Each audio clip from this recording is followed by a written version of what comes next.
G'day guys, it's Monday, so it means it's time for another episode of Omagic Tales. As always, I am Brendan Old, and sitting next to me, as always as well, is Craig Omeara. And today we're going to be talking about the years of 40 to 50, and we're getting really close to the next episode is the last episode of the chronological order of the life story. Then there will be another episode where he's just telling some good stories that he remembers from his life. After that, we will then be changing positions basically. We'll be then telling my story once we're done with that. And I'll explain why I'm actually going to do that, because originally I was not actually going to do this. So when we start doing that, I'll explain that. But back to today's episode. So let's get stuck straight into the years of 40 to 50 and take it away, Greg. What was happening then? Probably not really that much. There was a bit of a Lull, a bit slack years really. Yeah, okay. But we're still doing frogs and stuff. Yeah, that sort of never stopped. Yeah, that's because I've done it all my life. Exactly. Yeah, that's always going to happen. Not as your hobby, it's your passion. Yeah, and also the frog stuff, we've got that to a point where it's pretty self-running. Exactly. Now, so not much to do there. Yeah. It's hard to stop it. Yeah, well, it comes the other way around. Exactly, it's so self-sufficient, it's taken over itself. Yeah, that's right. So it's we just work around the frogs all the time now and help them, in everything we do.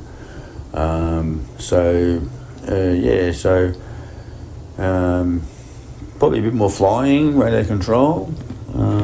We've got had a new lake at that point. Up at Waterways at the back of probably like Moorabbin area, a bit more south. Yeah. Out that way. Which is now being developed into... Now it's been developed, yeah. We got kicked out of there. No, it's a freeway. Freeway, that's right. The reason why there was no houses there is because it was plotted for a freeway. That's right. And we had that area for flying, and from between then and when the freeway was being made. So ended up, we got about 10 years out of that. 10 years. Oh, wow, there for about 10 years. Yeah, so you had it for a long time. A pretty good run there. Yeah. And it was free. It was not a proper airfield. Yeah, of course. Yeah. I had to mow that. Yeah, it was just public land. Yeah. Public land, really, that's right. Yeah. So, but people walk their dogs there. It's just dead land, really. Yeah. And they had a lake as well. Yeah, that's right. So we had boats there, and then we got into the aircraft.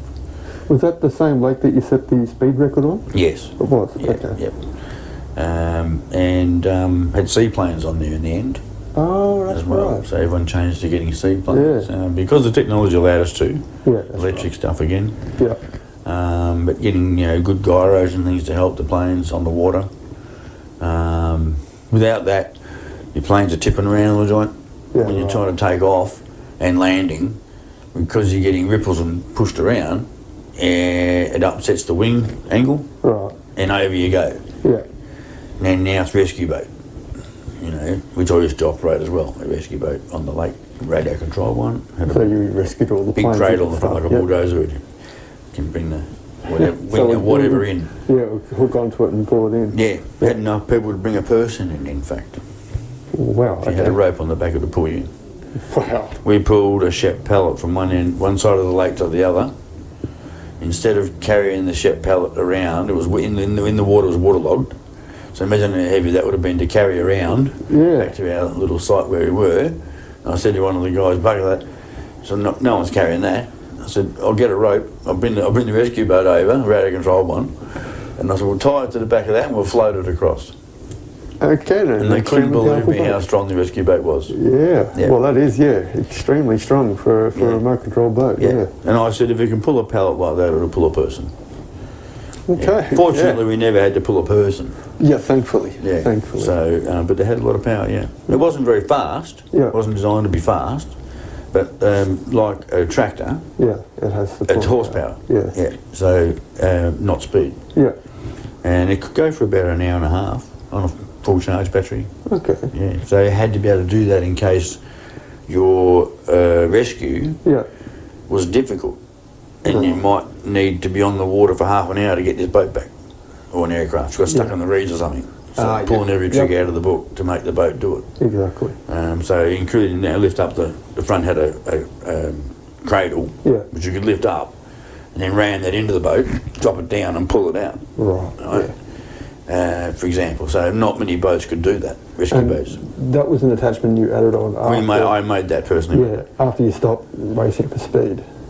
No, that was a separate boat. Different boat. Oh, Christ, yeah. This one was about this big, about 1 metre, big rescue boat. Yeah, right. And the other one was only small. Oh, okay. The Mosquito. Yeah, okay, right. Yep. So I had the slowest boat on the water and I had the fastest boat on the water. 2 boats. Yeah, okay. Yeah, the slowest but very strong. Yeah. Oh, the rescue boat got used once or twice every Sunday, every meeting. Okay, wow, that's quite a bit. Yeah, not my stuff. Yeah, of course, right. Oh no, probably once or twice of mine. The Mosquito failed a few times. Oh, okay. When you're talking that sort of speed, well, you're going to have some failures here and there. Of course. To get there, to get that point. Exactly right. So, you got to nut it down. Yeah, okay. So, and also learn how to drive it. Pilot error. Yeah, of course. So what was happening at home at this time? At home, that's when we had family years a bit. We had someone living here. They were the Janelle years. Right. I'll call that, yeah. And who was Janelle for you? She was my half-sister. Right. Yeah. On mum's side, more. Yeah, so your mum's daughter. Yeah. So, but yeah, so... that was a few years. Yeah, a few years she was here. Yeah. Okay. So yeah, which was okay. Not bad. Yeah. Okay. Won't say much about that, I suppose. All right, fair enough. Yeah. Okay. There's all family stuff, there's ups and downs and that. Of course. And then she'll be on her way, So yeah. After that, I think we started doing butterflies after that. Okay. Yeah, it's going back to the animal stuff. Yeah. A bit. We were doing butterflies, and then we decided that we would make a butterfly house. In fact. Okay.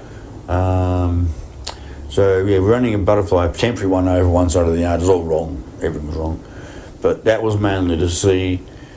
We were testing our customer base with that. To start up with. So without making a proper butterfly house, we've transformed an area. Yeah, to see if it was going to be profitable. Yeah, to see if it's viable on the product itself. Yeah. And while we're doing that, we'll learn about how a butterfly house should be made. Exactly right. Yep. So we've have connections in the Melbourne Zoo as well in their butterfly house. Oh yes, that's right. So a couple of visits up there, have some talking to them, see how they do their air conditioning, blah blah blah. Almost a visit to see what not to do. Yeah, okay. When it comes to theirs is 20 years old. Wow, okay. The main curator there, Norman, who I used to speak to, said that it's all wrong. And as he's pointing out different things to me, he said, this is so bad, it costs so much money to run this, it could have been done differently, blah, blah, blah. Oh, okay, wow. Yeah, he says, even facing the wrong way. I said, yeah. So I'm taking notes, or my person who's with me is taking notes, So I brought an assistant with me. Yeah, learn as much as you can. Yeah, and get back home and get the notebook out and get my notes out, put them together, have a brainstorm, write down a new piece of paper how the new house would be designed, and then we built a new one from scratch. Okay. Which was a bit of a feat in itself because in those days didn't have that much money. We were trying to make ends meet, starting on our own as well. Okay. Finishing up at all the other industries that I worked at. Of course, yeah. Yeah. And we were donating to the zoo then as well, so we got free entry and everything. But since then, don't donate because people got to donate to us now. Oh, okay. So we changed that. It was part of my cost savings when I left the major industries. Oh, okay. Little things like that I had to put up. Yeah, right. So, but they had my support for a long time, and I think that's fair enough. It's time to support us now. Yeah. And so little things like that. I went to, I should say, 3 different manufacturers of different things to build this butterfly house for 1/3 of the cost. Well, yeah, that's quite a saving. I could have done a documentary on that. Yeah. So, for example, I'd go to a greenhouse place and buy the hoops the big steel round bits. Oh, okay. So I found the cheapest place in Melbourne to buy the hoops.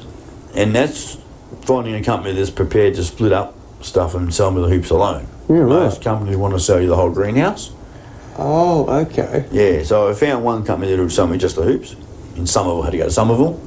Right. And then I found another company who will sell me the plastic, cheapest I can get it. Right. In Mount Dandenong somewhere, halfway up the freaking mountain. Okay. And another company who supplied the wood, treated pine, to do the framework, Oh, which yes, was that's convenient right, just to round the back of one of the streets around here. And neighbour. Once he learned I was a neighbour, I got an even bigger discount. Oh. Yeah, well, discount on the already cheap prices. Yeah, okay, so that's we working couldn't out not well. go there, you know. Yeah. So we'll just take two people, walk down, and we'll carry the big pieces we need, big long bits. Instead of taking the car, just carry two at a time or something. And in Dandenong, that does not look unusual. Yeah, that's right. So 2 big planks of wood, cross Hammond Road, 4-lane highway. I said, sorry guys, stop. And got all the bits over we needed, and put it all together for less than $1,000. Wow, Yeah, that's so an extremely it would have cheap cost butterfly us- house. The dearest quote we got was $3,500 for someone to build it for us. Okay. Yeah, and then to get kits was $2,000 odd. That's still a massive saving. Yeah, kits that I still had to build. Yeah, okay. Yeah, and so, you know, I reckon we saved a bit of money there. And, I thought, and we worked it out and I said, well, it's going to cost, if I can get it done for less than $1,000, we'll build it. Yeah. So I've got to put some money in. It's an investment anyway. Yeah. It will pay for itself. So at $800, it paid for itself in the first year. Wow. Yeah. So the first year was very, very successful. Yeah. Yeah. That's amazing, actually. Yeah. I think we made $1,000 or something on the first year we ran it. Yeah, that is amazing. Yeah. So second year, doubled that. Okay. Yeah. And then years on, you're up and down from year on, you're 1,500, 1,000, and 2,000 again, and then 1,500. And so, even though you're doing the butterflies, you're still continuing to learn about frogs and local populations. Oh, of for sure, yeah. Learning a bit more about the local butterfly stuff as well, not that I didn't know, Yeah. but there's always one thing or something you learn about the same species. Sure, I mean, it's always easier to find a butterfly outside than it is a frog, usually. Yeah, that's right, in daytime anyway. Yeah. Not at night time, it changes. Exactly. Yeah, so these two animals can live together, that means.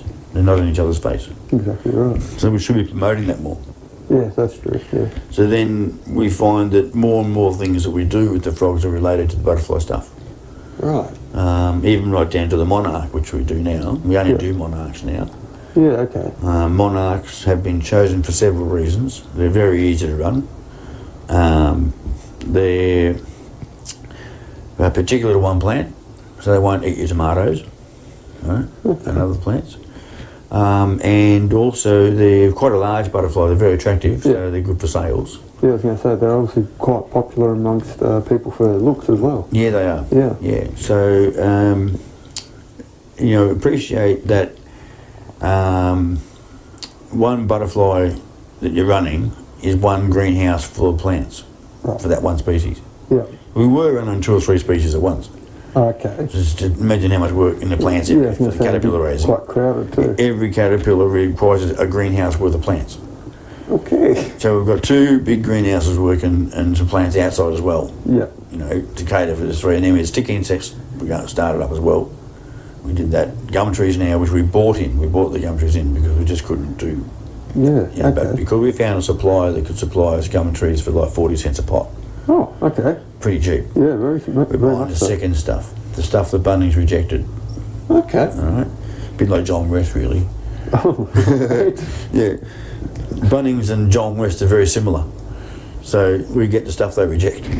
Fair enough. Yeah, and because they were pots that were assigned to a job already, it's hard for them to assign them to a different job at the nursery. They'll just get wasted, ploughed back in and, repotted. Yeah. So I come along, and I negotiated a deal with the owner there, and I said, buy 50, 100 pots at a time. Oh, yeah, we can do that. 50 cents, 40 cents. I said, well, 40 cents a pot sounds good. We can do that, we've got a deal. Okay. So I'd go there every 2 months or so and fill the whole car up with pots. Wow. As many as we can fit in the car. Oh, okay. Yeah, and he'd say $50. You sure? Yes, yeah, look, that's it. Make it a 50. Crikey, let's go. Couldn't get out of there fast enough. Wow. Okay. Couldn't get back quick enough to get the next order. You know, to make another order. And that price, nothing to do. 1.5 foot high trees, 2 foot some of them. Perfect for the stick insect stuff, you know. Okay. And so at this point, because we don't really mention it much, are you still a loyal Holden fan? Yes, I am. Yeah, that's an interesting factor actually. Oh, what's that? So, well, something I did notice the other day is in the years that I worked in Holden, is the same years that I have had Holden cars myself to drive. Okay.